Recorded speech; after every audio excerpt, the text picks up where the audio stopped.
I don't know what we can talk about in this nation without talking about white superiority, honestly. Who defines the meaning of God also defines the relationship between economy and God. African Americans spent $1.3 trillion last year, making us the 16th wealthiest nation in the world. Why have we not turned those riches into wealth to develop our community?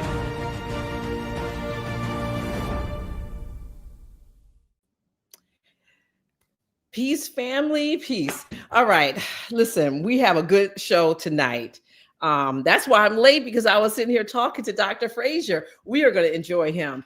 All right, family, just a little bit of housekeeping. So, our some general announcements while everyone's coming in. I see you, Jamila is in the house. Keziah, hello, peace and blessings. Yes. Okay, fam. Listen, we had Taki had a extremely good show last week. And, we started this idea. We've been doing a newsletter now for a couple of years, but now you can finally advertise in the newsletter. And so if you want your business to be known by everyone, okay, and we reach about 100,000 people altogether, but we have this mailing list that's growing by the second. If you want your business to be in it, I need for you to send us an email. And I'm so sorry, fam. You can reach out to us. You can go to happyfilm.com and hit the get connected so that you can get the newsletter, and all the information is right there. Also, you can just send us an email to right here to happymarketingads@gmail.com. Okay. It's really important, family, that, a lot of times there's things that we need to say to each other and that we can't always go on social media and talk about. And so this is an excellent way for you to find out what's going on and get the skinny. And so you can send us an email right here. And also, this is about building community. So we have this newsletter where we feature a Black business. We have some economic news. We have different writers contribute, to this newsletter. We have HAPI Health, HAPI Money, any HAPI news that's going on is in this newsletter. But we also understand, and we want everyone listening to my voice to understand that this is a community paper. So you may have something that's going on in your community that we need to know as a global African family. We need for you to send us an email. And also, you may have a thought about something, and maybe you're a writer, or maybe you're not a writer, you just have a thought about something. I want to say a special shout out to Chad, because Chad, you heard us last week, and he wrote an article about his hometown, okay, and hip hop, which is cool. So it's going to be, in the newsletter, coming out. And so, family, if you have something that you just want to, get off your chest, you think that the family can grow from, I need for you to send it to us right there, Happy Marketing Ads. And make sure that you are actually signed up for the newsletter, okay? And I'm gonna go a step forward, another step. When you're signed up for the newsletter, we need for you to actually open it up, okay? Because there's a lot of good information in there. And there's always some happy discounts. When we're going to Egypt, you'll be the first person to know, like all those things. So, family, it's very important for you to get connected to us, and so that we can make sure that you're getting all the news. And also right there, if you just go to happyfilm.com, everything's there. We're also having a clearance sale on merchandise, because I'm telling you, we're going to be breaking out some new stuff, and this old stuff becomes vintage, which is really nice. I have the Nubia shirt on today, the little 3/4 sleeve on. We have it in men's. We have a whole bunch of merchandise. So please, family, go ahead and go to happyfilm.com. And also, we have all our DVDs, all three of them. The Tekken, Nubia, and Happy are all on there. You can also live stream those three movies. And I'll be remiss if I don't mention this, that you can actually see Happy now on Amazon Prime, Quayle TV, and Tubi. So there's no reason for you not to see Happy.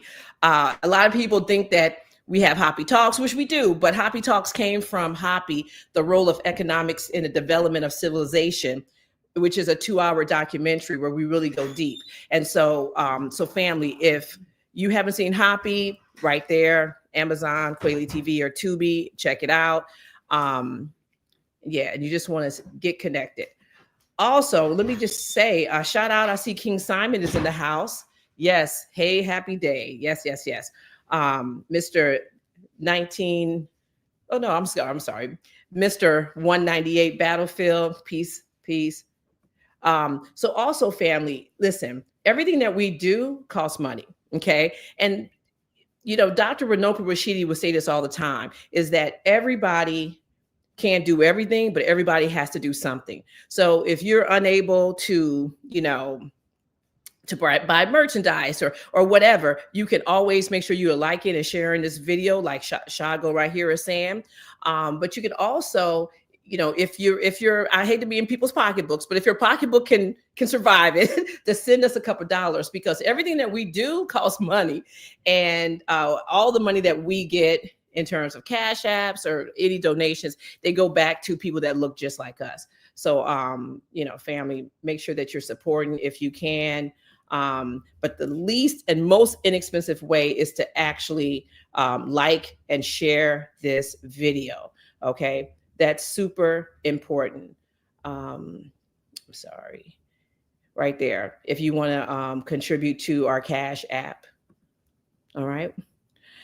Okay, family, we have some I don't know if you're following us or if you're following anyone that's like us on the internet, you might have already heard, but I don't think you know this piece right here. So we will be live streaming this event that will be happening in New York City on March 23rd. Okay, this is called Magical Kemet Revisited. This is going to be fire. Now, I expect everyone that lives in New York City to be in the house, okay? It's going to be at LIU. If you're in New York City, you can make this happen. For everybody else, and I'm talking about the Caribbean, every African country, okay? There's 54 of them. Everyone across the United States, our UK family, everyone. Y'all need to get on this live stream and see this. This is going to be fire, all right? We have Mfudishi Juhutimis, Kaba Kamene, Professor James Small, and we also will have libations by the chief. Now, if you know anything about HAPI, 4 of these people right here are in HAPI, which is really super cool. And then we have Miss Mama Ella.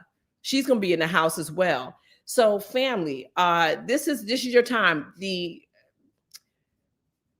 live stream is very inexpensive, okay? And so is coming to the door, but you're supporting 2 Black-owned businesses by coming, either seeing us on live stream or coming to, coming through the door and checking these people out live. But family, this is going to be a good event, okay? And it's happening March 23rd from 1:30 to 7 p.m., okay? And you can go to our website, hapifilm.com, and get your live stream tickets. And I will be throughout the show, I'm going to put up the other links if you want to, if you're in New York and you want to come through.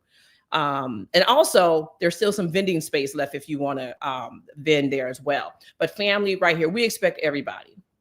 And when you get there, we need to know which country you coming from, because everyone should be on the live stream right here, fam. Okay. All right. Now, without further ado, listen, this is really exciting, because this person has never been on our show, but I've seen countless videos. And if you are on Instagram, and I'm on Instagram probably a little too much, but if you're on Instagram, you've seen Dr. Fraser someplace saying something. This is such a wonderful man, and I'm so excited that he said yes. So we're going to just look at just like little sizzle reel first, and I'm going to bring him in. All right, family. So make sure that everyone's giving him, the happy hello, the happy love. That's super important. All right.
Nice, nice. All right, without further ado, this is Dr. George Fraser.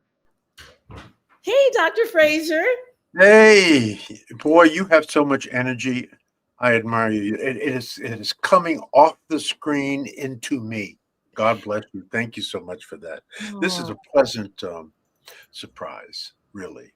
I'll pass cross by both circumstance and happenstance and a mutual friend, and I haven't been yes. the same since. And whoop, here I am.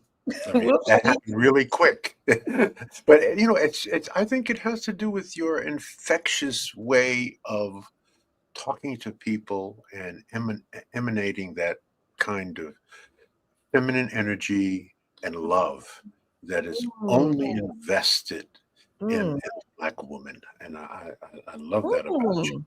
Thank you. I mean it. My, you got to come back on this show, Dr. Fraser. That's what's up.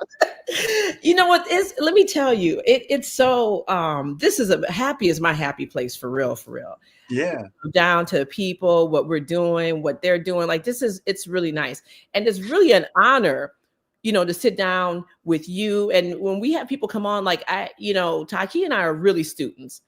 We sometimes we forget that we're we're actually hosting and we have to like ask questions and stuff like that. But this is it's so nice, that you say yes and you have so many years of experience.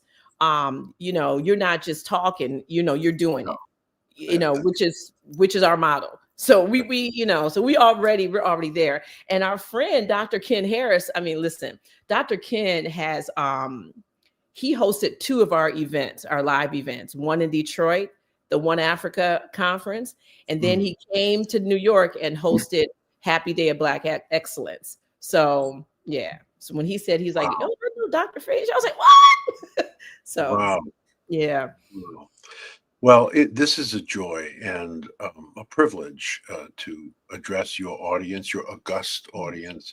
I know if they're your audience, they're my audience. I mean, because it's exactly, you emanate the kind of messaging and the kind of living and the kind of modeling that really will help take the next generation and future generations to another level. And I so appreciate you. I noticed you used the word excellence, and I love that word. It was one of my favorite words. I feel right now, though, under certain circumstances, it is a bit overused. Not on you, but on too many others. So, with that being the fundamental issue, as I perceive it, at the Power Networking Experience, or used to be called Power Networking Conference, which is now in Atlanta. We moved it to Atlanta permanently. It'll be in November the 5th through the 8th. And I'll be introducing this new, let's call it mantra, at the conference. And the mantra is this, because everything is about leveling up. Everything is about leveling up. And I'm 80 years old. And I'm still leveling up. Okay. But here's the mantra. Excellence is the base. Exceptionalism is the goal. So when you become, and you are already there, Felicia, when you become exceptional at what you do, you will never have to worry about opportunity. People will hunt you down. Provide you the opportunities that you need and deserve. So that's the goal. It's a very high level goal. So right now, what we're saying is that as people of African descent, we have to enter whatever it is that we're entering at excellence. It used to be good, right? It used to be good. You could probably get a little bit over if you were average. But if you were mediocre, this is what my mama told me. If you're black and mediocre,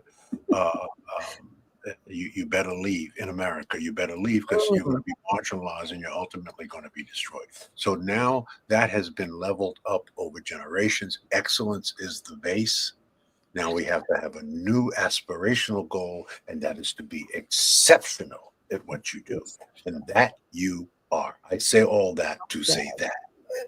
I like that. Someone said, Lucio in our chat, he was like, I'm still in that. I was like, yes, we still in that. Well, you're going to beat the crowd. You're going to beat the. Now, a lot of people don't know that I'm the brother that created a phrase that everybody uses. And when I presented it on the stage, sitting next to Minister Farrakhan, talk about intimidating. It was the State of Black America with Tavis Smiley about 13 years ago. Connect the dots. Connect the dots. Now everybody uses that. All right. But and I had a little presentation. You can go on YouTube, you can find that. Put my name in, George C. Fraser, connect the dots, and you can watch the video. But generally I don't talk about these things, but I just feel comfortable and free to speak openly and honestly with you. Thank you for that. Thank you for presenting that and informing this platform with that kind of energy. Thank you. Oh, you're welcome. But you know what? I'm really reflecting you. That's what I feel like that's so interesting. Yeah. That's a profound insight. Yeah. That's it. That's exactly. Yeah. And I guess maybe I'm saying the same thing. I'm giving you back the energy that you actually are giving me. We are reflecting each other's energy. Yes. Right. Yeah. And you happen to be, which I did not know when I first met you, the first moments I met you, you happen to be very African centered, as I am very African centered. And I know I don't look like it, right? But that has something to do with genetics. My father is from Guyana. And he came to America in the early 1900s and married a fair-skinned sister from Lumpkin, Georgia, Ida Mae Baldwin. And when I say fair-skinned sister, she was about my complexion. I don't have to explain to anybody in your audience how that happened. Okay. Her great-great-grandparents were slaves. And then they moved to Brooklyn, New York, and to Bed-Stuy. And they built a brownstone in Bed-Stuy on Putnam Avenue. So I spent my young years, my first 21 years growing up on the streets of Bed-Stuy, Brooklyn, New York. They say if you're from Bed-Stuy, not just Brooklyn, Bed-Stuy, you're either a thug or a gangster. I'm a gangster. You're gonna find out. You're gonna find out in this show. Oh my, that's what's up. Wow, I got a gangster on the show. Okay. Yeah. So I'm loving your energy. Thank you. Thank you. So, I'd love, so family, when I first talked to Dr. Fraser, I was like, okay, what are we going to talk about? He's like, I have a list. I was like, oh my, not the list, because, I feel that like everything that I've been reading about you, looking at your videos, I was like, you can literally talk about anything, but you were like, you want to talk about the Black family tonight. Yes. And so I so appreciate that. Now I've seen some of the work that you've done, but I want to just sort of turn this over to you, and you're going to get us started. And family, listen, make sure you are liking and sharing this video. Get this out. We had Jabari Ozazi, who's also in HAPI. He came on one time and he said, look, everyone, when you come on to HAPI Talks, you have to like and share the video, and you have to send it to 3 people. Okay. And this is important, because when we talk about getting programming for us and staying in the loop and us moving forward and being connected in a real way, it starts with something as small as liking the video and sending it to someone else. Sure. Because trust me, you are going to be moved by something, and probably a lot of things that Dr. Fraser says tonight. Okay. And we want you, because the other piece is that we feel your energy in the chat as well. We are all one. And so family, it's really important that you send this video to people so we can all sit down, because we're about to get a lesson. Okay. And this is going to be really exciting. So without further ado, just go ahead, take it away. Okay, great. I want to start with something that informed my entire life. Okay. Aside from my best friend of nearly 60 years, Dr. Quar David Whitaker, whose rites of passage program I went through almost 50 years ago. But I was 17 years old, running the streets of Harlem. Actually, I was on Lenox and 125th Street. and I hadn't graduated from high school yet. And I was just, doing what we do. We, instead of running the malls back in the day, we, born 1945, we run the streets.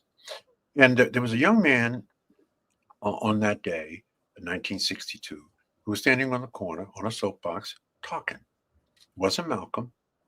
I wasn't really very familiar with who he was. So he started gathering a crowd, and I walked over and listened to him. I found out at that time that his name was Stokely Carmichael, who later changed his name to Kwame Ture, married the beautiful African song stylist Miriam Makeba, and he ultimately moved to Ghana. But he was the left wing arm of Dr. King's movement. And he was brilliant. And actually, people really sort of tagged him to be the next Malcolm. But Stokely said something so powerful on that corner that it went deeply into my subconscious mind and changed really the whole trajectory of my life. So I'm going to recite to you exactly what Stokely said. It takes less than a minute on that day that I think really needs to be embedded in the mind of African people in this country. He said on that day that no Black person in this country makes any advancement solely based on his or her talent or worth, that all individual advancement is based on mass struggle, and we make no progress in this world without shedding our blood. Therefore, your advancement and success does not belong to you. It belongs to the people. And if you do not use your success for the advancement of your people, it is a betrayal of the people who shed their blood for you. Yes. So I went, wow. I'd never heard anybody say that.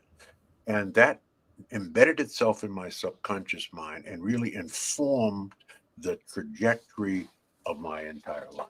I just wanted to get that out. I had to say that. Right.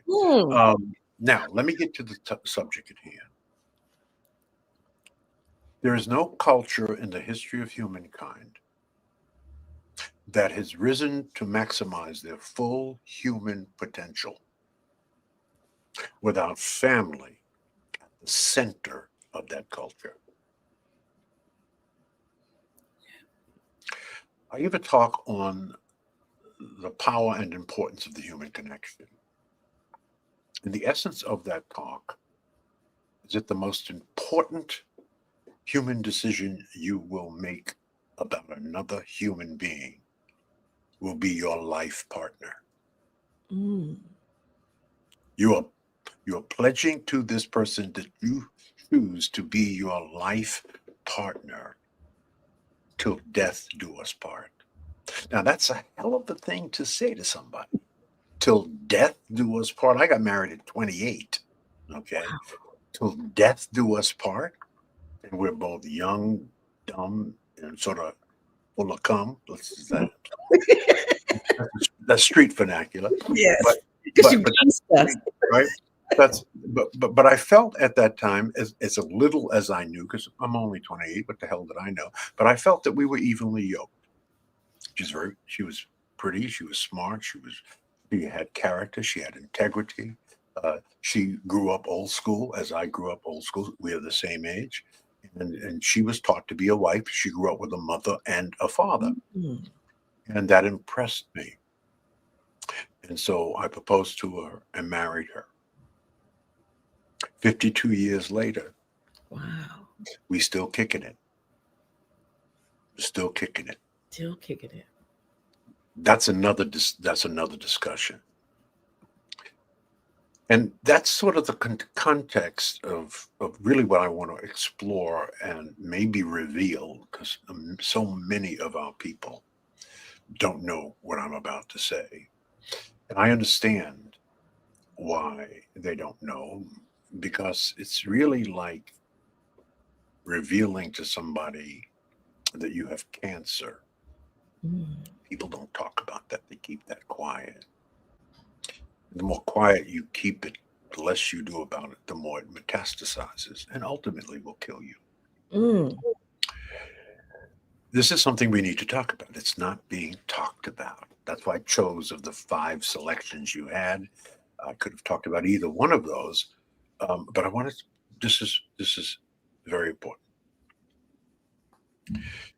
In 1950, it was the highest marriage rate we achieved in culture in America. It was 77%. 77% of us were married. Today, the marriage rate in our culture is 23%. Mm. 23%. And based on all facts and statistics, if we do not fix this within the next generation, marriage rate will be in the very low teens. Mm. This is not healthy. This is not good.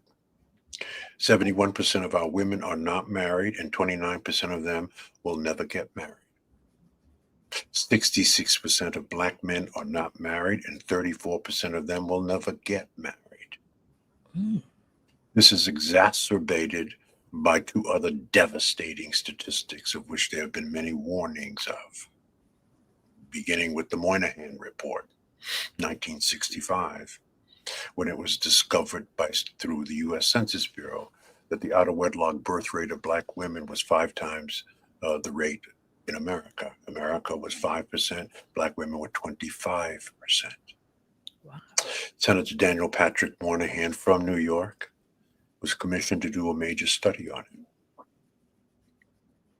It came out in 65, and we called it racist, that it wasn't true, that it was we were very angry about it. But fundamentally, the report said, this is what the statistics say, by out-of-wedlock marriage rate is 5 times of ours. Now, we can count. We can't control how you screw. Government can't control that. Mm. You have to fix that. There might be some ancillary things that we can help strengthen the financial state of your community and culture. But we cannot control how you give birth. If you don't fix it based on all statistics and trends, within 2 generations, your out-of-wedlock marriage rate will be in the 70s. Wow. But we said that's a lie. That's not going to happen. We ignored it. What happened? Out-of-wedlock birth rate is 23. No, I'm sorry. Out-of-wedlock birth rate is 72%. 72%. Wow. And 80% of our children are raised in a single-parent household. Mm. 80%. Yeah. Principally by a Black woman with very little masculine influence. Now, statistics and facts also tell us that the outcomes of a single Black woman raising a child is far less good than the outcomes of if a male was raising the child. So this is not good. Yeah, It's absolutely. had a significant impact because economics, as I coined the term 2 years ago, economics is the new Black power. Economics is the new Black power. It has impacted our ability to build wealth and to intergenerationally transfer that wealth. Let me say that in a more sociological way. But without couples, you have no families. Without families, you have no community. Without community, you have no tradition.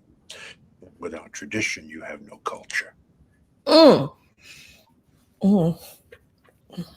So these are big red flags. Now, there are 5 major cultural groups in America. And for 350 years, white folks, in terms of median household income, for 350 years, white folks were number one. Number one, 350 years. No longer number one. They're number 3. Why, Dr. Fraser? Because there is a significant decline in white marriages as well. They went 90% to 57%. Now, you know that when white folks catch a cold, black people catch pneumonia. Yes. Yes. This is what happens.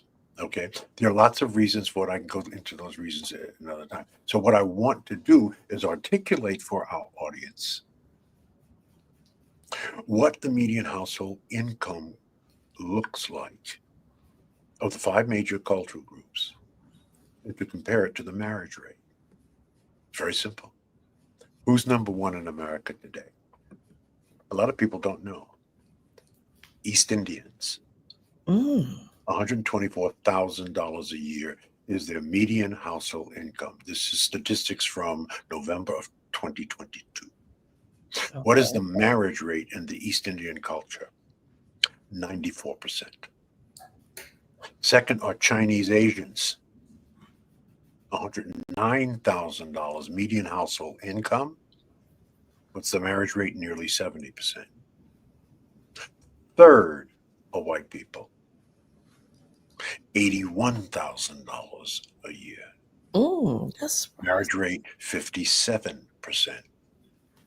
Fourth are Hispanics. What?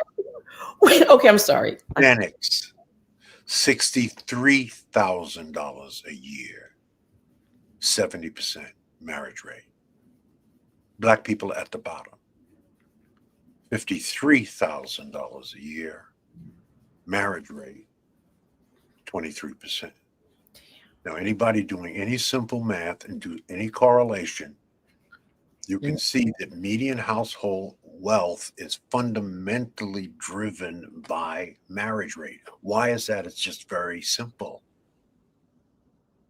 They have 2 working on building wealth, and we have 1. Right. So, and I want to say this to the sisters out here and still be loved. It appears to me, based on facts, statistics, and trends, Felicia, that our sisters today, our modern women, talking about modern women and modern men. We're not talking about OGs. We're not talking about baby boomers. Our sisters today would rather have a baby than to be a wife. That is the path they've chosen, because yes, pregnancy can happen, but the pregnancy can only come to term if the woman decides. If the woman decides, even if it's an accident, not intended, but the woman decides, not the man, that she's going to bring it to full term. So this is not looking good for us. And what I'm saying looking good is I don't really think I have to explain to your conscious audience the power and importance of family. I think that is evident. The question then becomes, why are marriage rates down? What happened? What happened in our culture to bring our marriage rate to where they are? And there are a lot of technical, just looking at something here, there are a lot of technical reasons. I'll go through those in a minute, but I'm going to give you, as an OG at 80 years old, and my observations and studies in the culture. of some cultural things that have happened. I grew up in an era. I'm from a family of 11, 8 boys, 3 girls. Nice. That's nice. Wonderful. And I remember plainly, it's my sister. My sister is 1 year older than me. She's a PhD from Harvard. And my sisters were told by my mother, don't ever depend on a black man to provide for you. Black men in this country, she didn't say it in a hateful way. She said it in a protective way. Our black men are under attack. Mm. So you must get educated and you must be able to take care of yourself. Come hell or high water. Sisters listened. Do you know that black women are the most educated women in America? That 70% of the master's degrees conferred last year went to collectively went to black women. That 60% of the PhDs conferred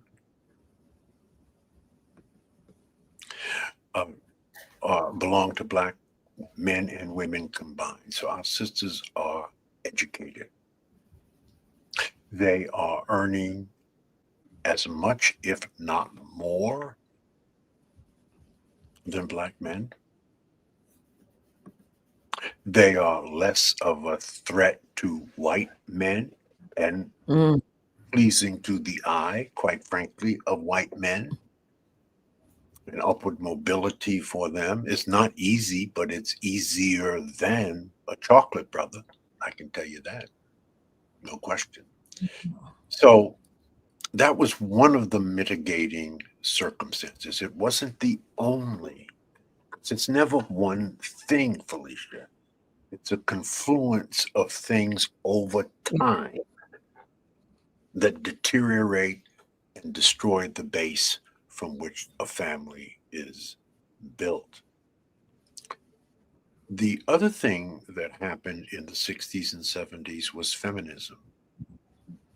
I am strong, hear me roar.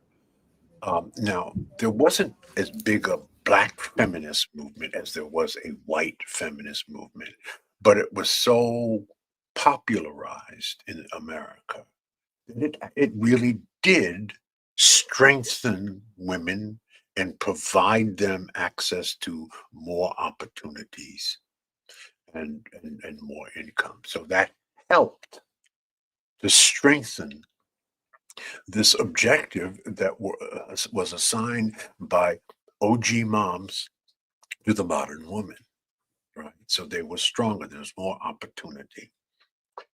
Now, for all of you out there, and probably politically incorrect to talk about this after what we saw, the incredible performance by my favorite rapper of all times, Kendrick Lamar, and the symbolism of what he presented to the world, the revolution that he presented to the world. But he is the modern rapper. He is a conscious rapper, without question. He is the only rapper in 50 years that won a Pulitzer Prize. But let's go way back as an influence. In 1970, rap music came on the scene. Rap music is 50 years old.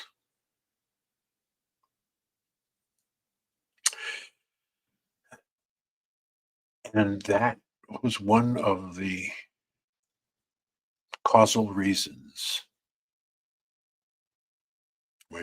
not when Pac was doing it, he was talking about the condition of the community, the condition of the culture. He too was a conscious rap. But shortly thereafter, it morphed into what? Gangster rap. And Dr. Francis Cress Welsing, the incredible late, great Dr. Francis Cress Welsing, was very angry about it. knew her. We had done some things together, and she made the seminal statement with Gangsta Rat by saying simply, "You cannot continue to call yourselves niggas, bitches, and hoes, degrade your women, it's misogyny, and think that you will ever amount to anything." And it was that 50-year period that it was the greatest decline in marriage rates. So rap music made a contribution to it. It didn't happen because of rap music, but it was a circumstance that, let's put it this way, put some cultural fire on what was happening to the modern woman. Then some writings came out. I think it was 1989, and that was the writings of Shahrazad Ali, The Black Man's Guide to Understanding Black Women. And if you were around, that was all the rage. And she was she's still around. She's still doing her thing. I mean, she's been on our show. I love her. I mean, she had 12 children, 9 of them adopted. Wow. Right? And she was critiquing the behavior back then of Black women. Then another mitigating, or not mitigating, but a circumstance that added to the fire. In 2000, social media became popular. With Facebook was in 2004, 2010, Instagram, 2016, TikTok, and uncensored. So let me give some context to that. There was a study done by Tom Burrell of Burrell Advertising out of Chicago back in the late 80s, early 90s on the television viewing habits of Black people. Well, it was really the television viewing habits of all culture. He was a big ad agency. What he discovered in the surveys that they did, that Black people watched the most television of any cultural group in America at that time. And it was 72 hours of television a week. That's what we were watching back then. That's 10 hours of television a day. And I, of course, when I'm around country speaking, I'm giving these quotes, and I'm saying to Black people, any Negro watching 72 hours of television a week, I should say, and 10 hours a day needs their Black ass kicked, because you ain't about nothing. You're watching television for 10 hours a day, you're working for 8 hours a day, and you're sleeping the rest, right? Well, we no longer watch television 10 hours a day in the newest studies. It's down to about 4 or 5 hours a day. Okay, good. You know where the rest of the screen time goes? Oh, social media. Right here. Yeah. That's where we are. It's addictive. Not only is that where we are, it's uncensored. So you will hear anything. You watch Instagram for a little while, you will see anything. At least television had some censoring. But social media, it's all free speech. So that contributed a little bit, because one of the major features, if you watch any Instagram, one of the major features on Instagram in terms of topic product is Black male-female relationships. Right? All kinds of commentary. And some of it is wonderful and helpful and good, and some of it isn't. Then a young brother came along in 2020. His name was Kevin Samuels. And Kevin had a hell of a show. And his whole show was about marriage. Marriage. What's happening to marriage in our culture? And it was mostly women. He had a couple of men on there every now and then, but it was really straight talk. And what people said they didn't like about Kevin, I loved the show, was his tone. He He was very, very forthright. And so that began informing us around what the real issues are. So we can say that the foundational problem is now the toxic relationship between Black men and Black women. And I'm talking about the modern Black woman. We're really talking about Gen Xers. Okay. Much of this stuff would not apply to old school sisters. Right. Now, at 80, I'm the oldest of the boomers. The youngest of the boomer would be about 60. Okay. Anything younger than 60, you are a Gen Xer, and you grew up in the more modern time. So it has been devastating.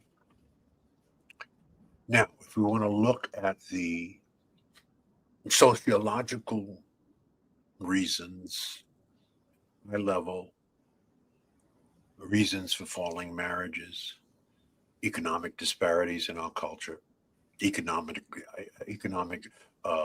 instability that is disproportionately affecting Black communities, making marriage less feasible. Money,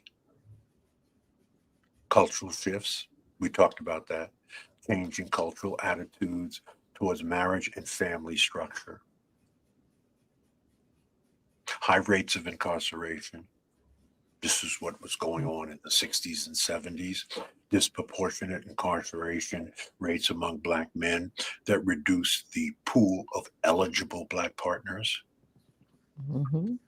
There are 2 million more Black men 18 plus than there are Black women. If every Black woman decided to get married tomorrow, there'd still be 2 million men left over. Wow. Educational attainment. Our sisters have out-attained us men in education. And these increased educational opportunities for Black women have often led to delays in marriage. In other words, it used to be you graduate from high school and maybe you graduate from college and you were ready for marriage in your 20s. I got married later than the standard. Nora Jean and I, we got married at 28.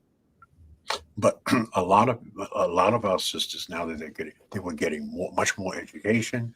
The thing once they got their college degree, the next big thing for them was to work on their career.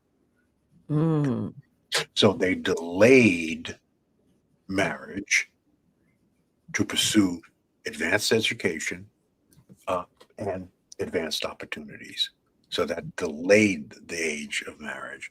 And then, of course, social networks and which changes in social networks and community support that traditionally facilitated marriage in our culture.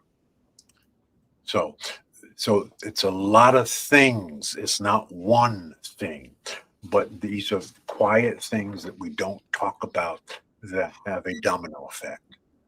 And we end up now with this state of marriage that we're in, 23% going down to the low teens. It has also impacted our choices in terms of who we marry. What do you mean by that, Dr. Fraser? Mixed marriages. Black men choosing white women, and Black women choosing white men. Mixed marriages. And that's a very interesting case. In, let's say, in 1960, mixed couples, Black men marrying white women or vice versa, was less than a percent. That was in 1960. Today, it is 10%. So it's 10 times greater, 10 more than that. 10%. I did an AI deep research on it because AI will do trends based on facts and statistics. What will mixed marriage rate look like by 2060? mixed marriage in our community will go to 35%. Now, when you look at the 35%, if you look at the split, Black men marrying white women, 45%. Black women marrying white men, 30%. And the two numbers together, that's 75%. 75% will be mixed marriages. Now, what does that mean? It's actually the fulfillment of a futuristic statistic I used to say to people when they would ask me, Dr. Fraser, when is racism going to end? I would say this in front of large audiences, actually mixed audiences. I said, well, I always apologize. I said, I want to say this and still be loud. I say, by the end of the 21st century, we will have screwed our way out of it. You won't know who to call a nigger. We will be so mixed up. And right now it says that 75% of us will be in mixed marriages by 2060. So, what are the solutions? We could spend a long period of time talking about the solutions. I have a few, but we are going to have to change our minds. Let's just put it that way. And to reverse this trend, this is a very, very difficult thing to do. But there are things that we can do. First of all, there are 75,000 Black churches in America. This is where Black people are. The most trusted and historically significant institution in our culture in America. There should not be a Black church in America in the next 20 years that does not have a marital ministry. We need to be talking about it. There's 1,200 references to marriage and families in the Bible. There's plenty to talk about, but they don't talk about it. So they need marriage ministries. They got ministries for every damn thing else. There also needs to be a ministry in every church on relationships. How does one build relationships? And constant mental health. Yes. We are deeply wounded people. Professor Smith talks about this. Sebi talks about this. Dr. Whitaker talks. We are still traumatized. We are still deeply injured people. We really don't know who we are. We really don't. There are those who do. There are conscious Black people. I love them. Those are the ones I tend to hang out with. Even our conference is a conscious conference. Anthony Browder opens the conference every year with a lecture on our ancient history. Dr. Whitaker is our official chief of the conference. He opens the conference with opening words. Dr. Aqua David Whitaker is an installed chief in the village of Atonquah in Elmina. And he is a PhD psychologist. And he's been my best friend for 60 years. And he was our family psychologist. He was our family therapist for 25 years because I understood that we as a family, we needed therapy. And that is how I got to where I was. So we need therapy. And we have to, it was a stigma in our culture. If you ever told somebody, you know, I'm getting therapy, right? They look at you like you had three heads, right? It should no longer be a stigma. It should be considered to be smart because we need therapy. We don't know who we are. We don't know that we are the children of the slaves that would not die, that we were building pyramids and solving complex engineering problems when other cultures were living in caves practicing cannibalism. That's who we are. That's who we are. And we've got to work on that. And that's on us. We have to have another thing is that we have to have systems to encourage healthy relationships and programs on relationship building skills and communications and helping us to develop our emotional intelligence. I talk a lot about that in some of my stump speeches, right? Yes. As you get older and wiser, you will find out that your EQ, your emotional quotient or emotional intelligence, will be far more important than your IQ. And emotional intelligence is simply the ability to manage and to handle the 5 most important emotions in your body. Right. So effective communication skills. It's really one of the reasons that Nora Jean and I have sustained a marriage for more than a half a century. It's how we communicate with each other.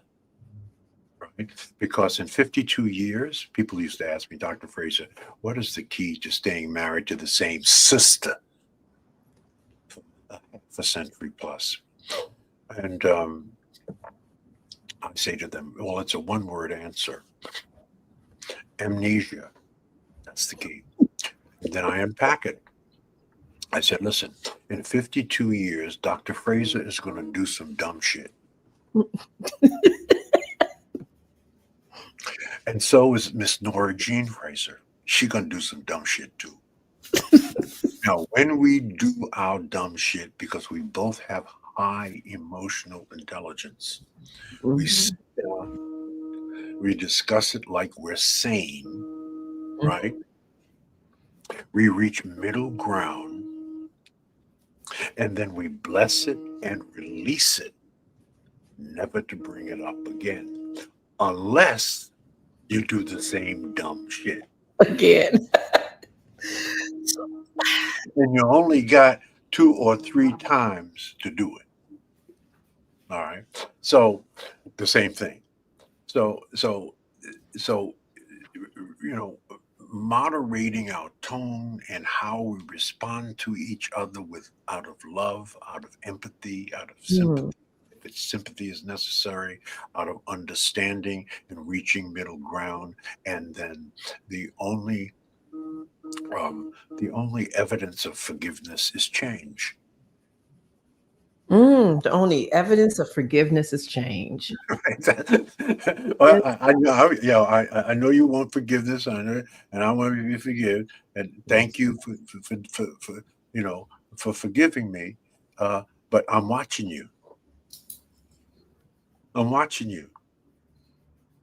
Does the forgiveness result in change?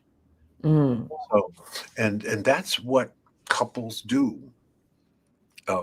And that's really the definition. When you marry someone, you marry them based on being equally yoked, right? Equally yoked. You hear that all the time. A lot of people don't know what that means, right?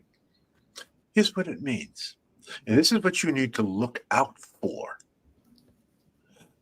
when you're selecting a life partner, because that's what you put your hand on the Bible, right? You look for their ability to moderate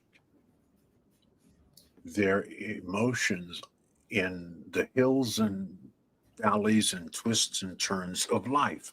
How do they respond to it? That's why you need some time when you meet someone that you are attracted to.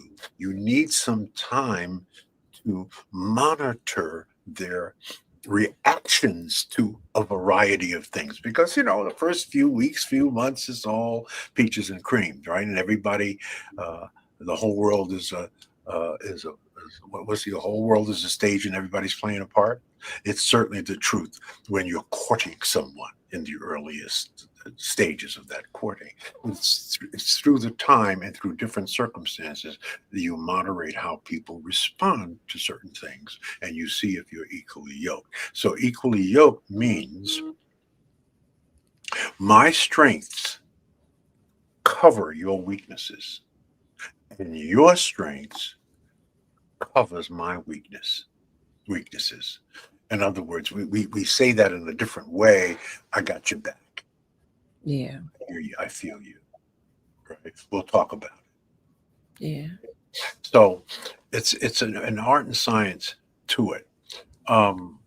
So we need, if you want to know another thing that we need access to mental health resources to address the mental health issues we all will have or have. Yeah. Okay. We need it. Absolutely. Because you're going to have issues that will affect your relationship. No one is exempt from that. Okay. So, so that's another thing that we could do. And the other thing we can do that we don't do, we used to do, we celebrate everything. Mm. We used to celebrate being married. Community initiatives that celebrate and normalize marriage again. Okay. It is the rock that will keep us together. And I'm writing a book on it, and it's called The New Flex. And I had a picture of it. I don't know what a picture of the book cover. I wanted to find it for you, but I couldn't find it. Let me see. Oh, I know where it is. I want to show the book cover, but it's not coming out until December when the conference comes out. It's called The New Flex. The existential crisis of the Black family, a path for restoration. A path for restoration. Now, anybody that has ever, you're in New York, you might have done some restoration things, right? Now, if you have a license to do restorations, one of the fundamental reasons and requirements that you must abide by, if in fact you are restoring something, is you must use original parts. I like where you're going with this, Dr. Fraser. You know what I'm saying? You must use original parts. Yes. Think about that. So that's the sub-theme, a path for restoration. I'm very excited about the book. I was looking for the book cover, and I don't know what the hell I did with it because I want to show it to you. It's a very beautiful book cover, but anyway, I can't find it. I don't want to take the time. So I say, if there are questions, and there may be a couple of questions. If someone wants to explore some of the stuff I've said, let me close with this.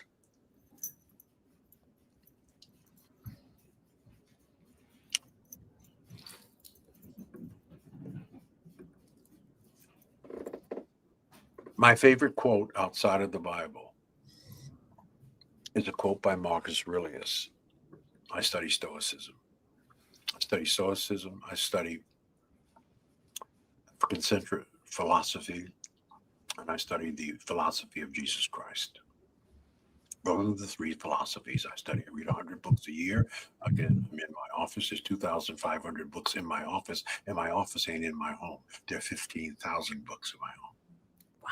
I'm not bragging. I'm just saying I'm well-read and well-rounded. One of the issues we have, you know the old trope about Black people. If you want to hide something from a Black man, put it in a book. So we have to fix that. Reading helps. And today in technology, you don't even have to read. You can get books and they'll read the book to you in your car while you're driving to mama's house. Yes. Now, this is my office. You'll see behind me are two big, comfortable chairs. That's on one side, and this one is on the other side. That's where I sit. Right now. I'm reading 3 books. I'm going to show you what I'm reading right now. You're going to like this. This was written in 2011 by a black Stanford professor. Is marriage only for white people? How the African-American marriage decline affects everyone. 2011. Wow. It's now 2025. You're going to get the update. We're going to get the update. So read, brothers and sisters. And I digressed, and I forgot what the damn point I wanted to make. But regarding Your closing, you said you had closing remarks, but yeah. Closing remark. I'm gonna close. All right. So I know where I was going. It was Marcus Aurelius.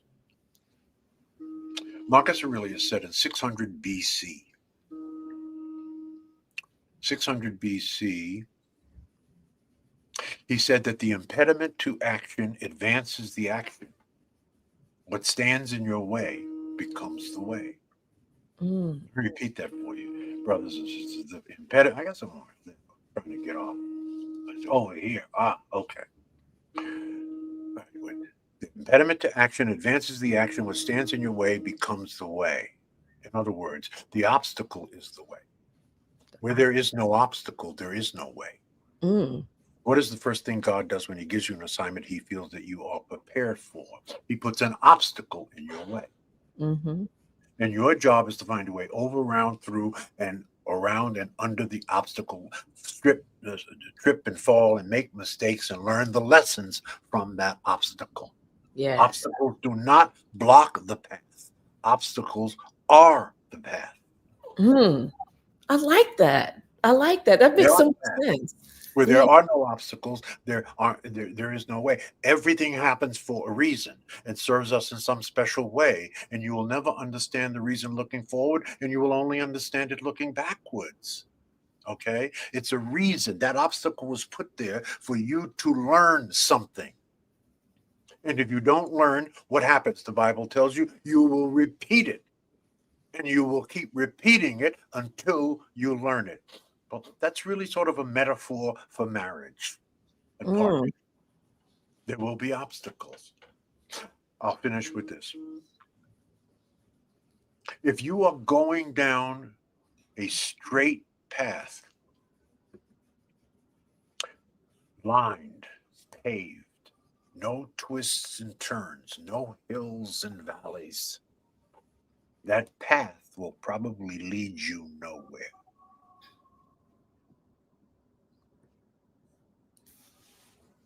No one is exempt. We will all have to overcome obstacles. That is just the nature of life. But understand this about life, and I'm finished. The Institute of Policy Studies did a longitudinal study on the 3 most productive periods of our life. The number 3 most productive period of our life is between 50 and 60. I can see that. That's the number 3 most productive period of our life. The number 2 most productive period of your life is between 70 and 80. And the number 1 most productive period of your life is between 60 and 70. Now, what does that mean, Dr. Fraser? That means from 0 to 49, you ain't done shit yet. All God is doing is preparing you to do your best work in the final 30 years of your life. Yeah. Wow. So, brothers and sisters, kings and queens, ladies and gentlemen, chart a good and righteous course. Stay that course. Then all that is due you will come to you. That's my story. I'm sticking to it. I'd like to invite, this is the kind of stuff we cover at the PowerNetworking Conference or Experience, November the 5th through the 4th in Hotlanta. We have permanently moved the conference to Atlanta. And it is the new Mecca, along with Harlem, certainly of Black entrepreneurship. Yeah. incredible city. And so what I'd like to do is I'd like to make a happy offer. Ooh, a happy offer. Okay, wait before you make a happy offer. People, everyone, please like and share this video, okay? Because Dr. Fraser is about to do a happy offer, okay? And All right. told me, but he didn't tell me what the offer was, but he's doing a happy offer. Yep. So listen, family, like and share and comment on this video. I can tell you one thing, Jamila Hutchinson. I don't know if she's your family, but she is straight feeling you in this chat. Every other thing is like, I love him, I love him, I love him. So family, right there, like and share this video. All right, go ahead. Tell us about the offer. This is the promotional flyer for it. On the back is how you register if you get one of these, or you can get it online. But you can get it online, but you can't get this offer. So it says this is the 24th annual Power Networking Experience Conference. Wow, That Forbes magazine named this conference one of the top 5 conferences in America not to be missed. Not one of the top 5 Black conferences, although it is blackety black, but one of the top 5 of all conferences put on in this country. I'm very proud of that honor. A registration, a standard registration. We're not talking VIP or ultra VIP. If you're interested in, if that's how you roll, we'll talk about that over the phone. But a regular price is $2,987. wow. Okay. We sell out. But by the way, we're 50% sold out, and it's still, almost a year away. But we have a huge following. We've been doing this for 24 years.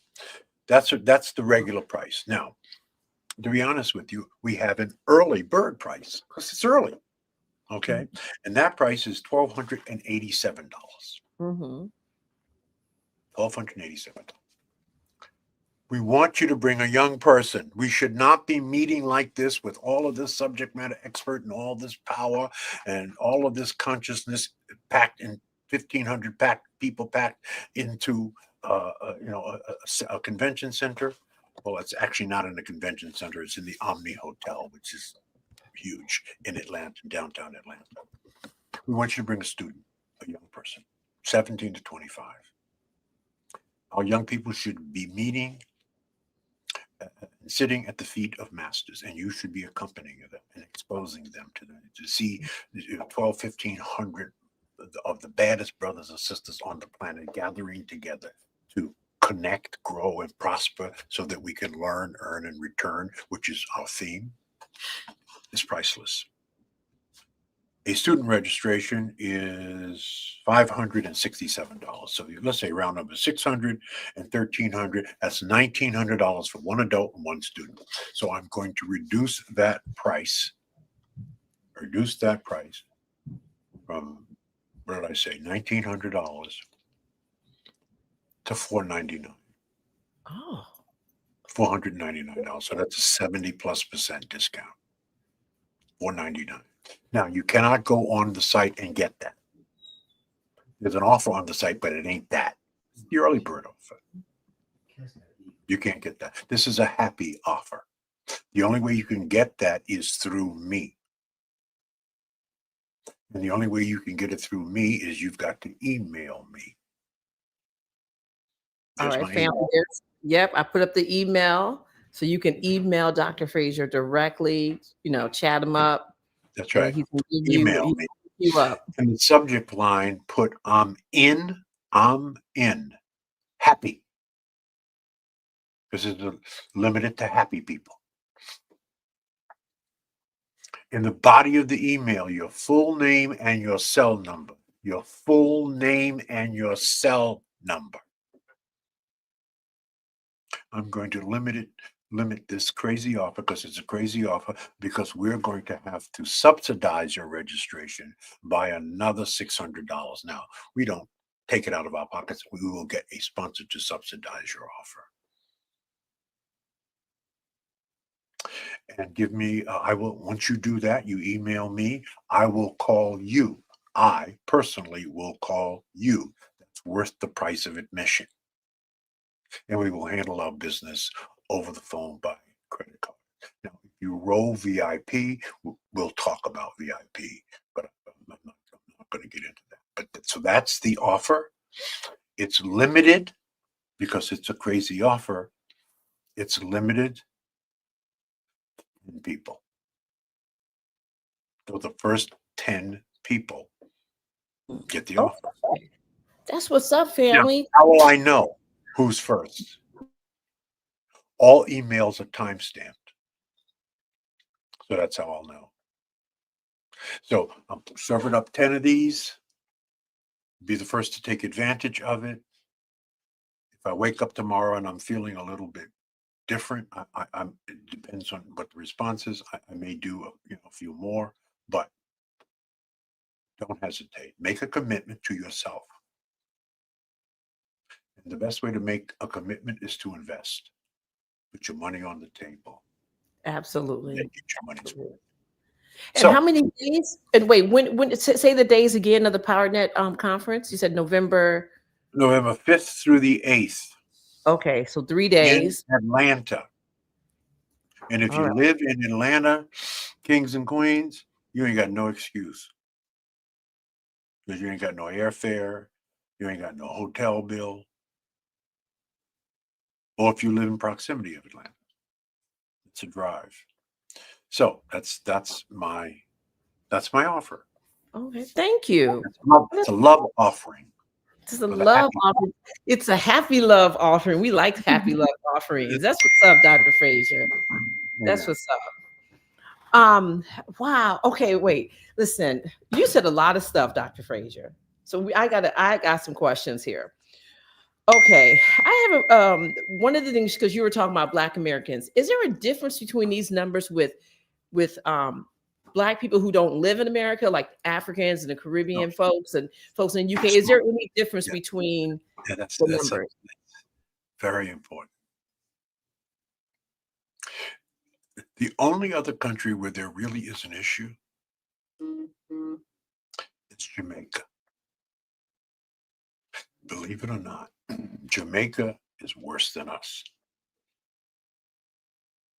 Other than Jamaica, this problem does not exist anywhere in the diaspora, but amongst African American Negroes. Now, when I say Negroes, brothers and sisters, I want you to write this down. Here's how I spell it. Capital N-E, capital G-R-O-W. Negro, please. Grow. Capital N-E, capital G-R-O-W. That we have to grow. We have to change. No question about it. Yeah. So, oh man, I just have if you could see my piece of paper right here. So, you said something early on, and you were talking about, and family, if you have any questions, you can put them in the chat, and we can get Dr. Fraser to answer them. You said that I wanted to know, why did you think that women wanted a baby and they didn't want to be a wife? Like, where does that come from? Wanting to have a baby and not being a wife? That's a rough statement, but again, I don't make statements. They're based on facts and statistics. Because 72% of our children are born out of wedlock. So we have 3 times the number of unmarried babies as we have married people. Marriage is 23%. Single family or single unmarried birth rate is at 72%. That's number one.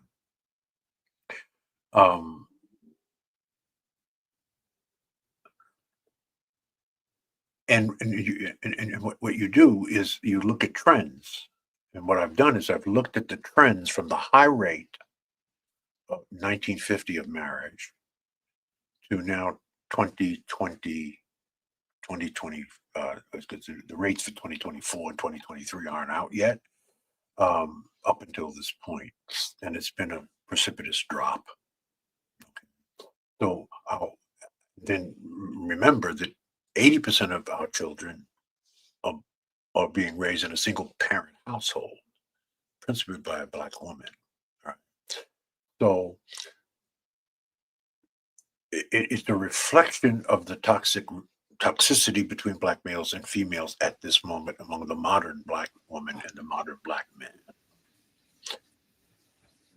Women ain't feeling the brothers the way they used to, and brothers ain't feeling for a whole bunch of reasons. And so but the urge to nurture and to give birth, the feminine gift that God has given only woman,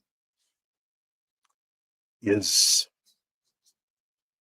there, and it's powerful.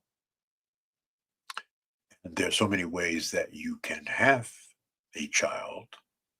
You can freeze your eggs. There are all kinds of ways you can do it, or you could just any virile, good-looking brother will certainly help you out,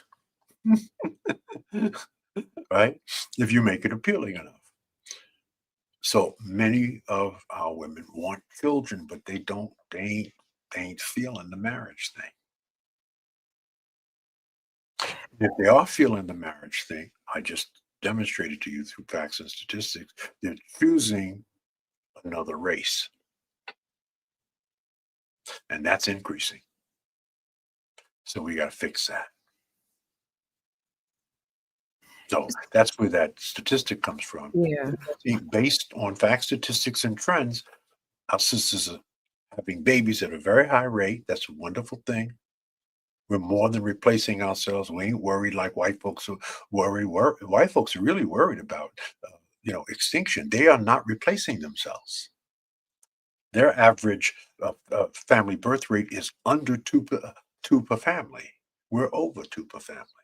So at least we're replacing ourselves. That's important. So that's my story. I'm sticking to it. That's what it is. So you know what? So it's interesting because when I'm listening to you and you're talking about this marriage piece.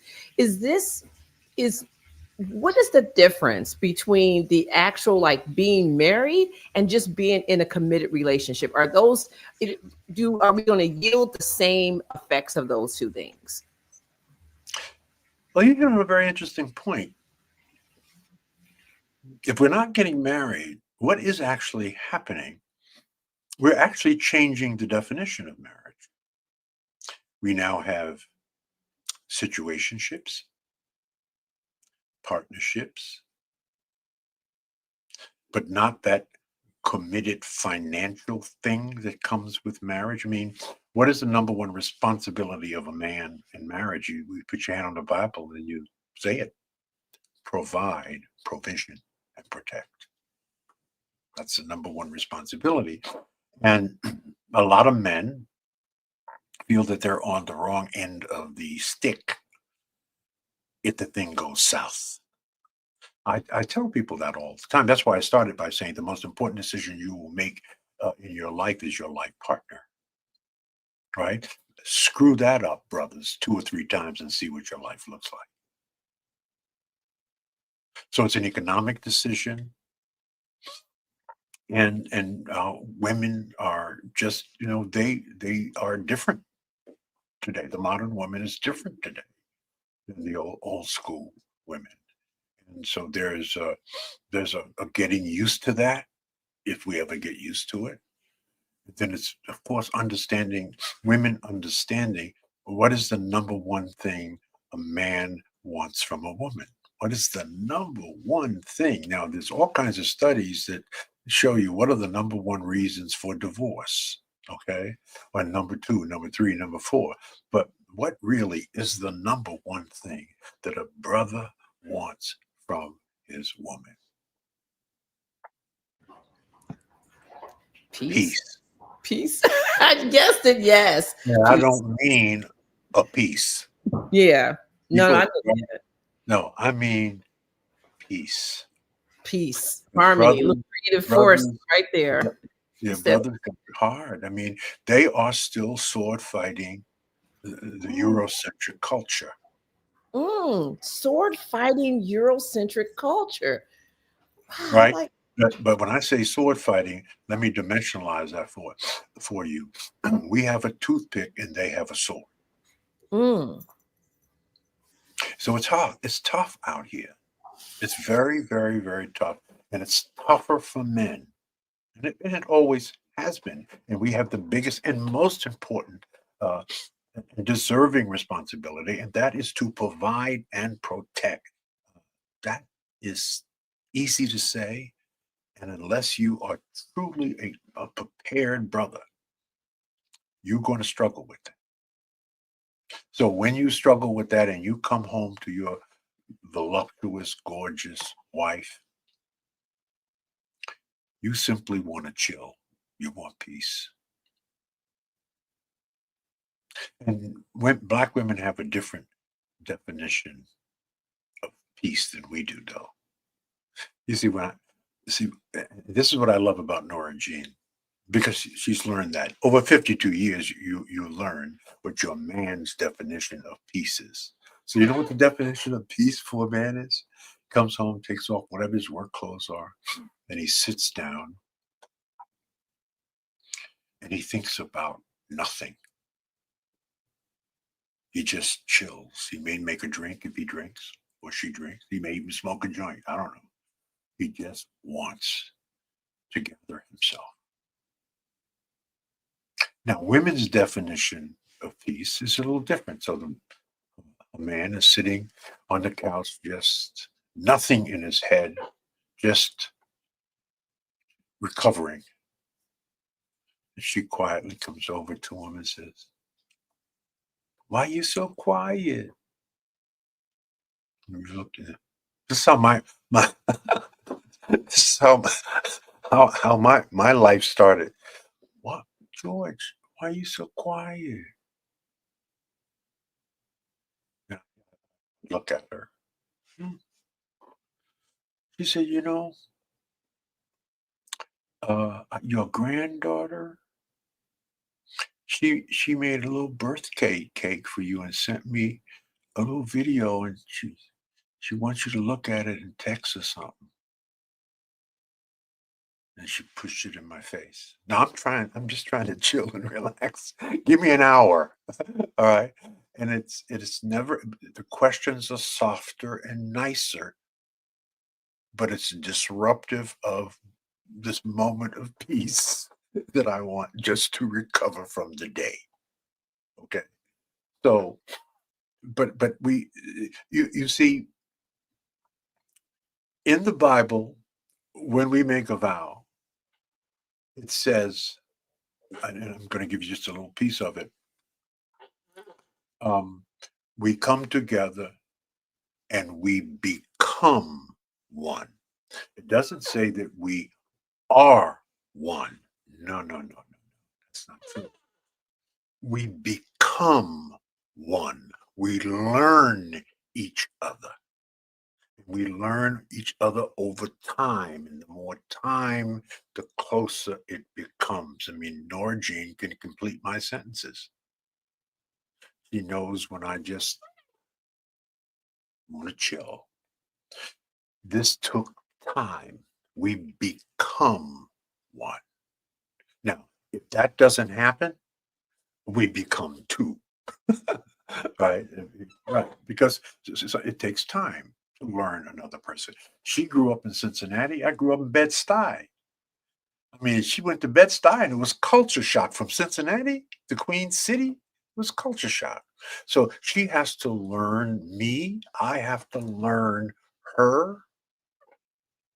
We become one. And so even in wanting peace, you have to learn what is it? How does your man define peace? What is peace to him? She also knows, and again, I'm not being a chauvinist here. I'm just maybe this is old school. So I come home. I come home. I get into a bathrobe, and I sit in my chair in our beautiful family room, and I just breathe. because I'm talking, I'm on the phone, I'm writing, I'm doing something all day, 8, 9 hours a day. I started at 7 this morning. What time is it now? 8:43, right? And I just chill. She says nothing to me. At about the 45-minute mark, she brings me, literally, she serves me dinner. She doesn't say, "Oh, the food's ready, it's in the pot," or, no. Wherever I'm sitting, she serves it to me. Doesn't say anything, right? I really appreciate it. And so in about an hour and a half or so, I get myself together and we may sit down and chat, or I may watch something on television, because she has a big TV in our big fancy bedroom. We have a big one in our big fancy family room. And then I say, yeah, I'm watching so and so and so and so, and I may watch your video tonight. And it looks interesting. Why don't you come in? And then we chat. But you learn that over time. And I learned how to give her piece. So, and it's little things like that. So, this is now that you brought Norma Jean into it, I gotta what's interesting is that when you guys got married, you said you were 28 when you got married, or you met her when you were 28? We're the same age. We were Okay, the same age. Okay. Same age. Yeah. Okay. I'm about 5 months older than her, but we were born the same year. Okay. Oh, that's nice.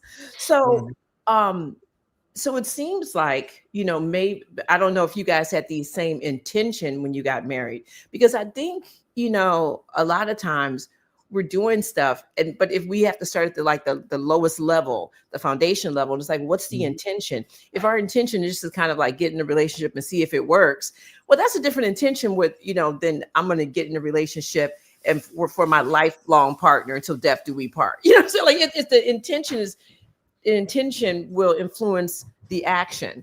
And so was your intention? I mean, did you guys have the same, like your intention as a man when you were 28, you had the intention of finding someone to stay in with for the rest of your life? That's a great question. Wow. Now, I'm going to say this with humility. When I was young, I was pretty hot. Okay. And I was not. You still kind of hot right now, Dr. Fraser. I'm just putting it out there. I was pretty hot. Okay. Got some pictures on my walls. I mean, and was a man about town. I had a microphone. Even then, I was speaking and talking and doing magazine stories. And in fact, when I met Jean in Cincinnati at the Black Expo, there was a spread on me in Ebony magazine that came out that Sunday. Okay. It was on my fancy bachelor penthouse apartment. So again, I'm not, I don't have that kind of swollen head. I'm just giving you the context. It's pretty high and pretty practiced. All right. I had a high body count. And I was sort of tired of it. In a sense, it got boring to me. And I wanted something more permanent in my life, more stable. And so, to answer your question now directly, yes, I was looking for a wife because I was ready for a wife. I knew that what I knew, and this is the equation I gave to Nora Jean, that 1 + 1 must never equal 2. 1 + 1 has got to equal 11. Right? I wanted something that would facilitate our growth. And one of the things that attracted me to her is she was working as a executive secretary in a big corporation in Cincinnati, and she had a night job working in the big department store in downtown Cincinnati. So she had work ethic. She wanted things, and she was willing to work for those things. That impressed me. So yes, I was in a state of readiness. Okay, so this is this is, first of all, this is not a one conversation, because there's when you talk about the path to restoration, and you brought up a lot of good things. Us just as people learning how to communicate, how men and women just should learn how to communicate with each other. And when you were explaining to me how you guys, if you get into like a little tiff or a disagreement, and how you talk and this is that, I was thinking, okay, wait, what year did that start? That could not have started when you guys are 28 years old. No. Well, you talk, and then you talk. Okay, so how did? What did I say? You become one. You do not start out as one. That's right. That is a total unrealistic expectation. But the woman should be looking for certain characteristics, character and integrity and other characteristics that's desirous of her. And you should be looking for similar characteristics. And then you make that, you test those characteristics. Now, we only, remember, she lived in Cincinnati, I lived in Cleveland. All right. So Cincinnati's 250 miles away from Cleveland. So every other week, she would either come up and spend the weekend in my penthouse apartment, or I would go down there and spend the weekend in her apartment. And we did that every single week for about 13 months. And I finally said to her, because I have a weird sense of humor, I said, you know what? This incredible relationship would be a lot more affordable and a lot less expensive if we just lived together. And we're not going to do that unless we get married. So let's get married. So remember, sex is controlled by the woman. Marriage is controlled by the man. Oh, you just got a whole bunch of little quotes. Right? Because what? The woman has to say yes to the man for sex. Mm-mm. And the man has to ask the woman if she will marry. He must give permission. Right? So, but to initiate the getting of that permission, it is done by the man. Now, a little bit of ancient history, not ancient history, but a couple of 100 years ago,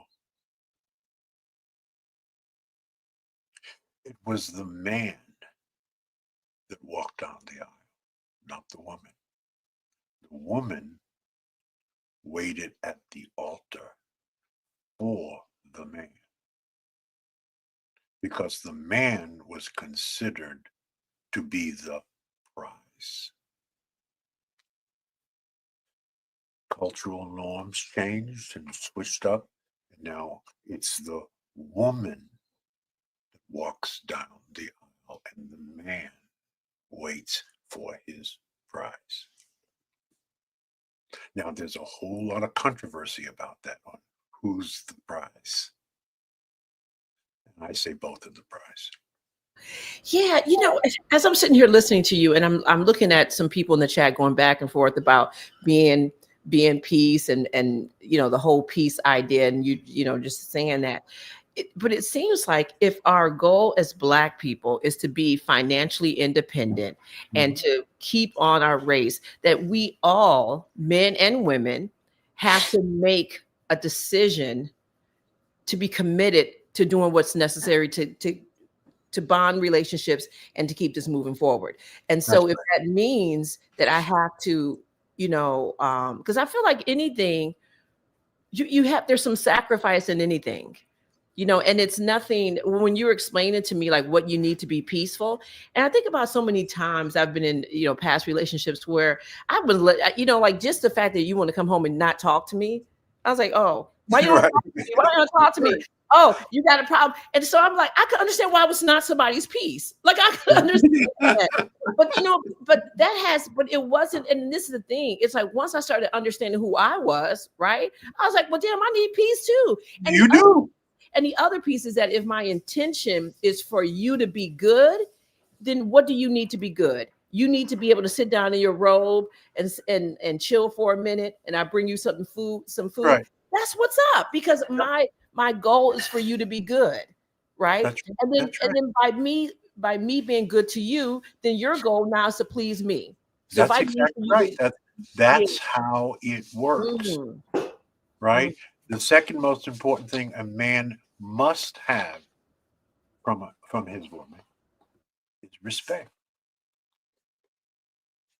peace, and then respect. Okay.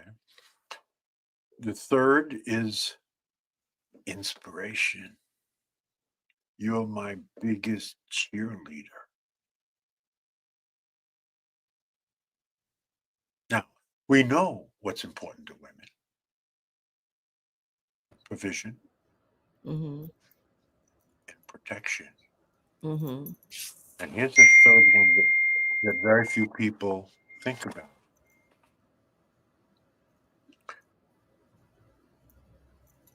non sexual intimacy, It's the best. Okay, go ahead. right? Yeah, Yeah. I'm going to jump up and down on you, and you're going to jump up and down on Mhm. me, but we ain't doing that every day, Yeah. right? Maybe we do for a minute, but not for 52 years. We want non sexual intimacy. What is that to me? Touch me, hug me. And that goes both ways. It goes both ways. Be soft. Non sexual intimacy is very powerful, it's subtle. Um, and women want that too. And women want open communications,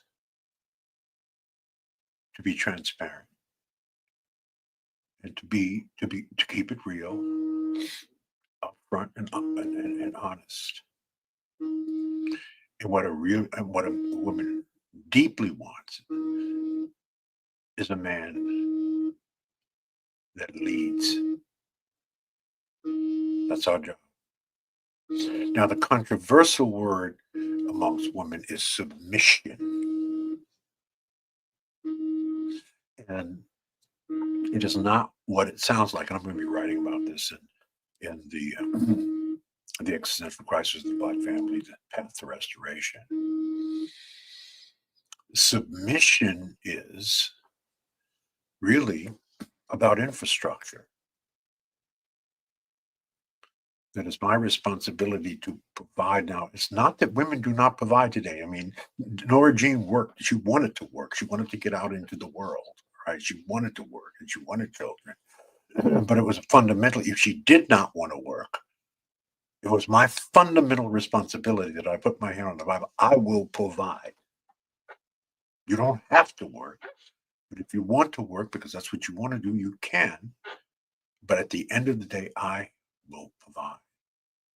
So, so, and with that comes leadership. You got to lead. A man's got to be a man. He's got to lead his family. Let me say that a different way for those on the bleachers. A home, man is the law, and woman is the love. We are the law. Yes, yes, yes. Don't let that shit go to your head. We are the law. She is the love. She was uniquely created by God for nurturing, loving. This is who is fundamentally responsible for raising the children. But the children need law too, but they need love. She must submit to that. That's biblical. That's how it's written. That's how it should be. And Yeah. that's how it works. I'm living proof. Now, I vacation every year for 41 years for 2 weeks. Four couples. We go to Hilton Head together. All right. And we do 2 weeks in Hilton Head, 41 straight years. All of them have been married over 50 years.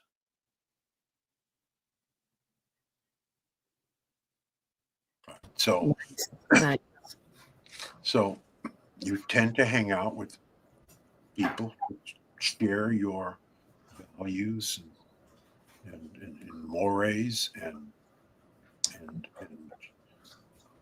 comport themselves as you comport yourself.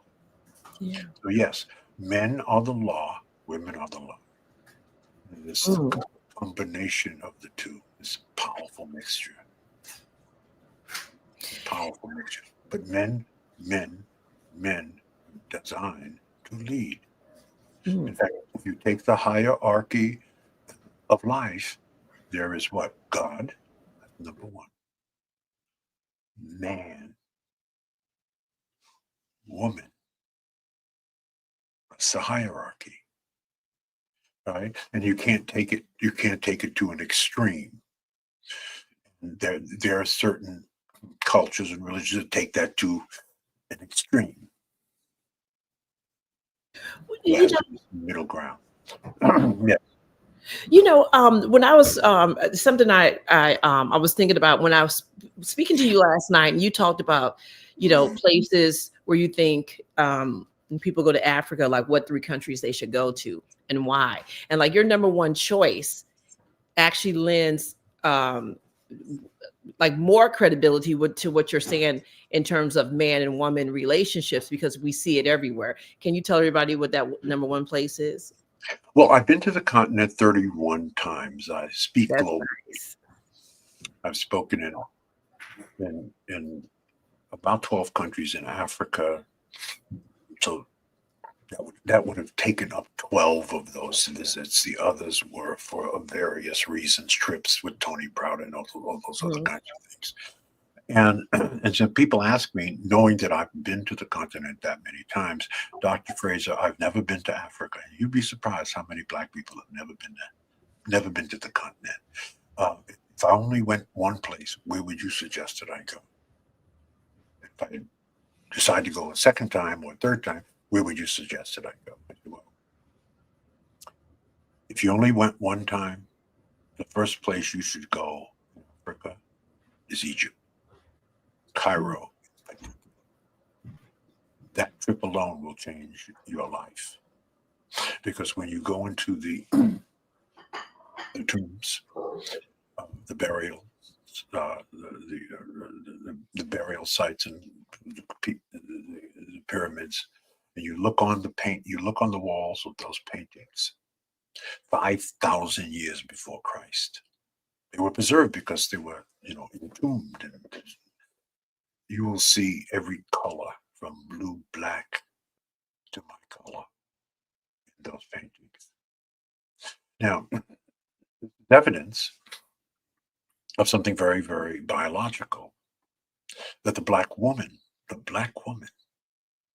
is the only species on Earth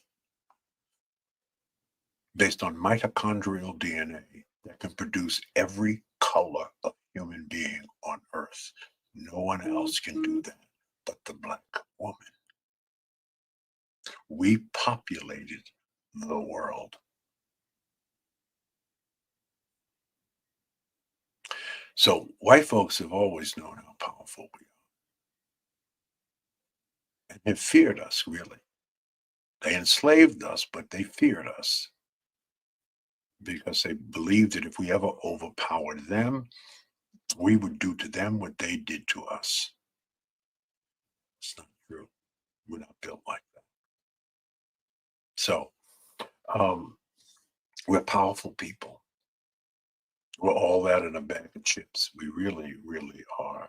Once we understand our power, then the numbers, listen, there are 8 billion people in the world. Only 7% of the people are white. 93% of people in this world are melanated, dominated by people of African descent at 1.5 billion, East Indians at 2 billion, Chinese and Asians, etc. So we're not outnumbered, we're outorganized. And of course, the rallying cry for 100 years in our culture is unity, collaboration. Absolutely. No question. And if we ever unify and collaborate, game over. Game over. Game over. Game over. Game over. Game And over. they ain't interested in that. No. But we need to be interested in that. And also Right. Shout out to Dr. Ken Harris. He's in the house. He's like, Ken. Yep. What up, How you Joe? doing, my brother? Ken, thank you for this. Oh, that's what's up. That's nice. That's nice. So okay, listen. First of all, Dr. Fraser, I'm gonna put you on the spot. Are you okay? First of all, you got to come back. Will you come back and talk to us? Sure. Okay, great. Because we got a lot more to talk about. This has been so It's been a lot good. of fun. I mean, I'm doing what I love, and Yeah. it's loving. I mean, the theme of our conference is connect, grow, and prosper. We want you to be able to do that so that you can do the ultimate thing: learn, earn, and return. We have a lot of us learning. Earn and return. Yes, we have a lot of us learning and a lot of us earning, but not enough of us returning, and therein lies our problem. Yeah. So we've Yeah. got to return. We've got to repeat. So there will be people the next time I come who will have been on the first time I come, and maybe I'll say some of the same things, but this stuff deserves and needs repetition. What is the key to learning? The key to learning is simplicity and repetition. You gotta say it 50 different ways on 50 different days, and then you have to understand how Black people learn. We're oral, visual, tactile, kinesthetic, and auditory learners. So Yeah. you keep repeating it and Yeah. repeating it. You may dress it up with a different story or a little different, but it's the same thing. If you go to YouTube and look at the hundreds of videos of my talks over many, many years, what you will notice, I've been saying the same damn thing for 40 years. I may say it a little bit different, but it's the same thing. Yep. It's not where you start, it's where you finish. Right. That's right. Yes. So yeah, because this idea. Yeah, I love the examples that example that you gave with you and Miss Norma Jean. And I think that really a key to this is that men and women, we don't have a lot of time to be sitting around, and we need to really start talking to each other. But before we can get to that place, we have to set our intention for the same thing. Our intention when we sit down to talk to each other has to be so the other person is good. That's right. Yeah, I like your word intentions. There's another word we could use: boundaries. Boundaries. Everything has boundaries. Everything has boundaries. Absolutely. And what you ultimately learn about your partner, because we're all changing. So the chances of a marriage staying together for a half a century is one out of five, if that. Why is that, Dr. Fraser? Because when you decide to marry this person that you're equally yoked to, the first two things that could happen in the relationship, remember, you're still growing and evolving. So the two things that could happen is that you can grow in one direction and she can grow in another direction. That's the first two things. The second two things that could happen is that you could outgrow her or she could outgrow you. That's four things that could possibly happen. The fifth thing that could possibly happen, and hopefully it does happen, you grow together like a twisted ficus tree. And that's when it's hard. And then you understand the oak tree versus the bamboo tree. You see, an oak tree are beautiful.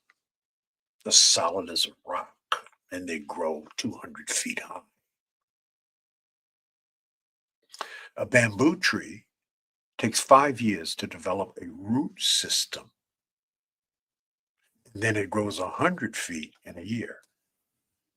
But when the wind blows and some shit goes down, the oak tree, confronted by 100-mile, 200-mile-an-hour wind, will, because it's brittle, will crack and break.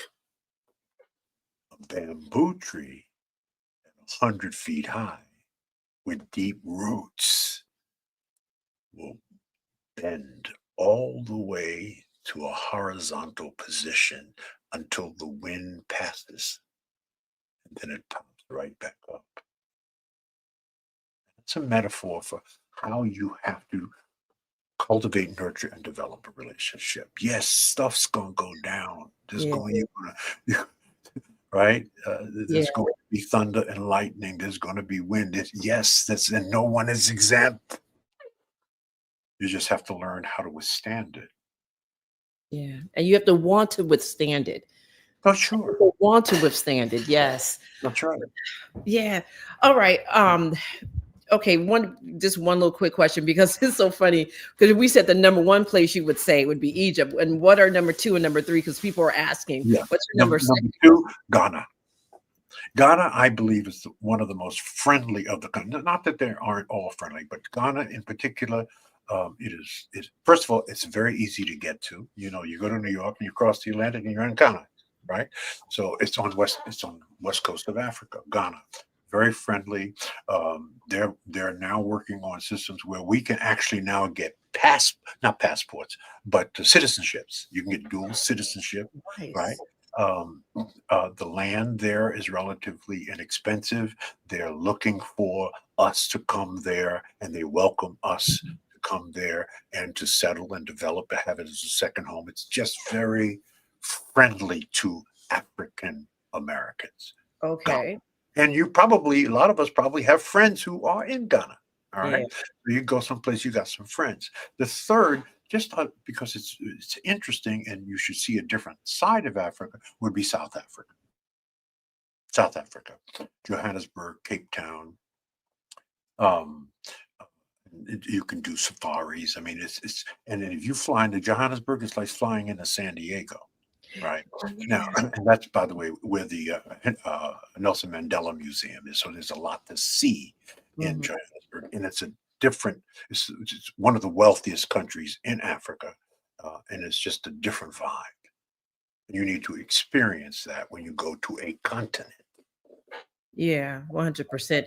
Get to Table Mountain in South Africa. Table Mountain is nice. Yeah, there's a lot to see. Yeah, a lot to see. Wow. Okay, so this has been great, Dr. Fraser. I thank you so much.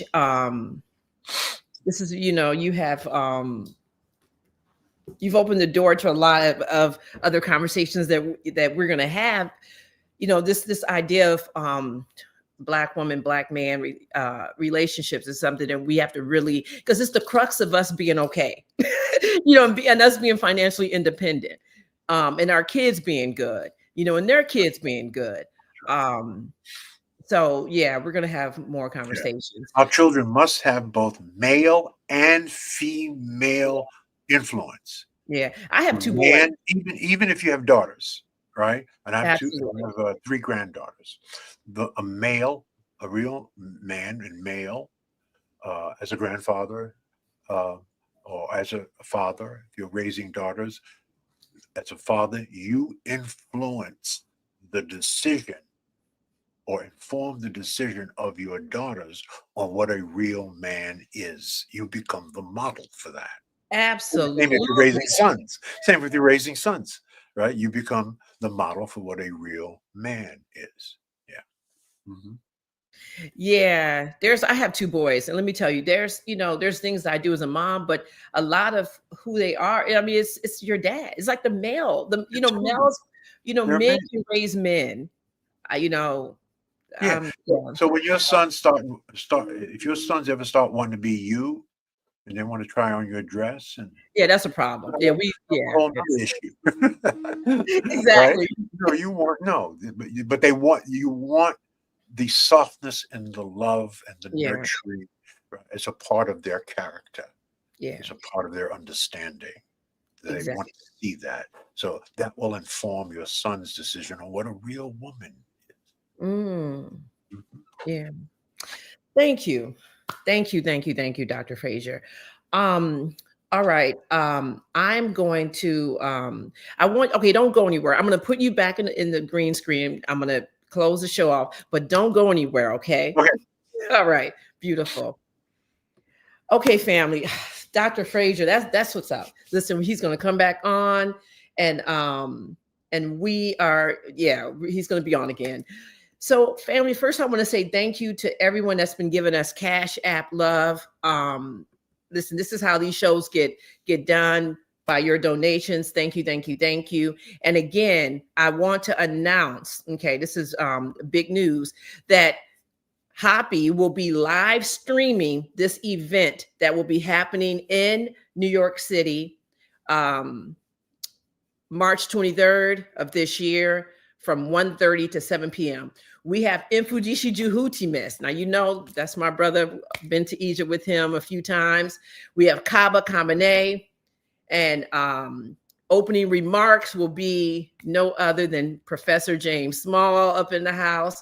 We also will have libations by the chief. We call him the chief because he's in our he's in HAPI, along with Mfundisi Juhutimis and Professor James Small. And then we also have Mama Ella. She's going to also be in the house. So family, we are live streaming this. This is the deal. If you live in New York City, you need to be in the house. Okay. I'm going to put links for if you want to get, tickets in, to go to the door. If you get them now, they're cheaper than if you wait till the last minute and show up there on March 23rd. Okay. If you're outside of New York City, right here, live stream, West Coast, 54 countries in Africa, all the Caribbean islands, the UK, our family all across the world. This is a global live streaming event. We've got to get used to this, of us meeting, us talking, and us doing. Okay. And this, we're working with Eye Opener Productions, Brother Shabazz. This is a big deal. Get your tickets now. Don't wait to the last minute, family. Okay. Get them right now. The live stream tickets are nicely priced, and so are the if you can get to New York City and come live, everything is moderately priced so that we can get this education. So family, I really need for you guys to show up, show strong, and check this out. This will be March 23rd. You can go to our website right here, HAPI Film. You guys should know this by heart. Y'all should be putting this in the chat, in fact, but right here, hapifilm.com. Click the button, get your live stream ticket, and be set. Okay. I believe that is it. And hopefully we can get King Simon to be in the house. He can come up to New York City because he's always everywhere else.